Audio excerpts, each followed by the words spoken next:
नमस्ते। कभी सोचा है भारत के घने जंगलों के अंदर क्या छिपा है? आज हम एक वर्चुअल सफारी पर निकल रहे हैं भारत के नेशनल पार्क्स को एक्सप्लोर करने। ये उन शानदार जानवरों का घर हैं जिनके बारे में हमने सिर्फ सुना है। तो चलिए शुरू करते हैं। तो शुरुआत करते हैं एक सवाल के साथ। क्या कोई ऐसा नेशनल पार्क सोच सकता है जो तैरता हो, मतलब पानी पर? दुनिया में ऐसा सिर्फ एक ही है। सोचिए जरा, कहाँ हो सकता है ये?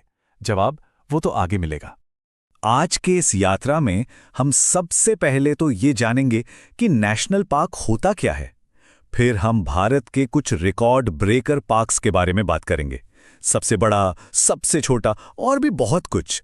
उसके बाद हम कुछ मशहूर पार्कों का टूर करेंगे, जैसे गिर और काजीरंगा। और आखिर में हम ये समझेंगे कि इन जगहों को बचाना इतना जरूरी क्यों है। तो सबसे पहले ये समझते हैं कि जब हम कहते हैं नेशनल पार्क, तो इसका मतलब आखिर है क्या?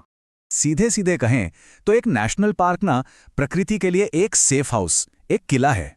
सरकार एक खास इलाके को चुनकर कहती है, ठीक है, ये जगह यहाँ के पेड़ पौधों और जानवरों के लिए रिजर्व्ड है। इसका बस एक ही मकसद है, वाइल्ड लाइफ को उनके नेचुरल घर में महफूज रखना। इन पार्कों में बॉस सिर्फ एक है, नेचर। यहाँ के नियम एकदम सख्त हैं। मतलब कोई शिकार नहीं कर सकता, कोई खेती नहीं, कोई बिल्डिंग नहीं बना सकता। सब कुछ वैसा ही रखा जाता है जैसा कुदरत ने बनाया है, ताकि जंगल और उसके जानवर बिना किसी रोक टोक के आराम से रह सकें। अच्छा, अब आते हैं कुछ मजेदार फैक्ट्स पर। चलिए देखते हैं भारत के वो नेशनल पार्क जो अपने आप में रिकॉर्ड होल्डर हैं। कहानी शुरू होती है 1936 से। तब भारत का पहला नेशनल पार्क बना, जिसका नाम था हेली नेशनल पार्क। बाद में इसका नाम एक मशहूर शिकारी और फिर कंजर्वेशनिस्ट बने जिम कॉर्बेट के नाम पर रखा गया। और एक और खास बात, यही वो पहला पार्क था जिसे भारत के प्रोजेक्ट टाइगर में शामिल किया गया। अब जरा साइज का फर्क देखिए। एक तरफ है लद्दाख का विशाल हेमिस नेशनल पार्क, जो 4400 स्क्वायर किलोमीटर में फैला है, और दूसरी तरफ अंडमान का नन्हा सा साउथ बटन आइलैंड, सिर्फ 0.03 स्क्वायर किलोमीटर का। यह दिखाता है कि भारत में छोटे से छोटे और बड़े से बड़े हर तरह के इकोसिस्टम को बचाने पर ध्यान दिया जाता है। और हाँ, बात सिर्फ जमीन की नहीं है। भारत ने अपने समंदर के खजानों को भी बचाया है। देश का पहला मरीन नेशनल पार्क गुजरात के तट पर बनाया गया था, जो पानी के नीचे की एक अलग ही दुनिया को प्रोटेक्ट करता है। और अब उस सवाल का जवाब जो हमने शुरू में पूछा था, दुनिया का इकलौता तैरता हुआ नेशनल पार्क, और वो भी भारत में। इसका नाम है केबुल लामजाओ, और ये मणिपुर की लोकटक झील पर है। सच में ये नेचर का एक अजूबा है, जहां जमीन के बड़े बड़े टुकड़े पानी पर तैरते हैं। तो चलिए अब निकलते हैं भारत के कुछ सबसे जाने माने वाइल्ड लाइफ डेस्टिनेशंस के टूर पर। हमारी पहली मंजिल है गुजरात, और यहां हम जा रहे हैं गिर नेशनल पार्क। गिर का नाम सुनते ही एक ही चीज जहन में आती है, शान से घूमते हुए एशियाई शेर। और पता है, ये पूरी दुनिया में उनकी एकमात्र नेचुरल जगह है। आज अगर हम इन शानदार जानवरों को जंगल में देख पा रहे हैं, तो उसका पूरा क्रेडिट गिर को जाता है। अब यहां से हम चलते हैं देश के पूर्व में असम के काजीरंगा नेशनल पार्क। काजीरंगा मतलब एक सींग वाला गेंडा। ये पार्क इस शानदार जानवर का सबसे बड़ा गढ़ है, सबसे सेफ घर।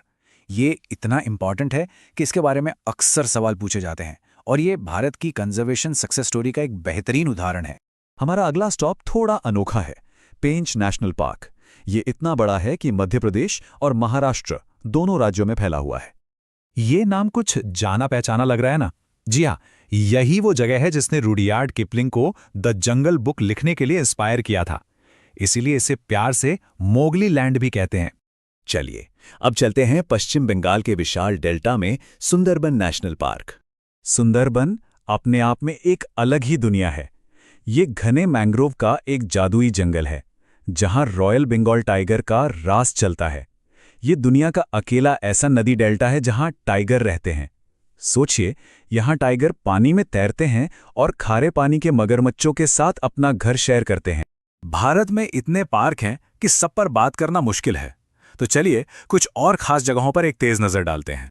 देखिए, लिस्ट तो लंबी है, लेकिन जरा सोचिए, गुजरात में जंगली गधे हैं, तो पश्चिम बंगाल में क्यूट से रेड पांडा, कहीं ऑर्किड के जंगल तो कहीं सफेद बाघ, राजस्थान के रेगिस्तान में ग्रेट इंडियन बस्टर्ड है, तो हिमाचल की बर्फीली वादियों में मस्क डियर।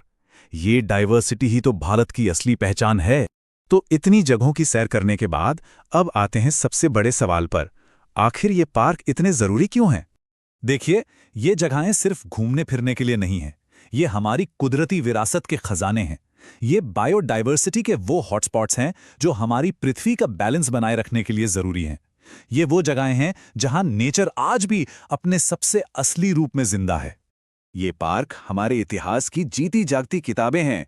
तो सवाल ये नहीं कि इन्हें कौन बचाएगा, सवाल ये है कि हम सब मिलकर कैसे ये पक्का करें कि हमारी आने वाली पीढ़ियां भी इस खूबसूरती को, इन जंगलों को और इन अद्भुत जानवरों को देख पाएं। ये हम सबकी जिम्मेदारी है।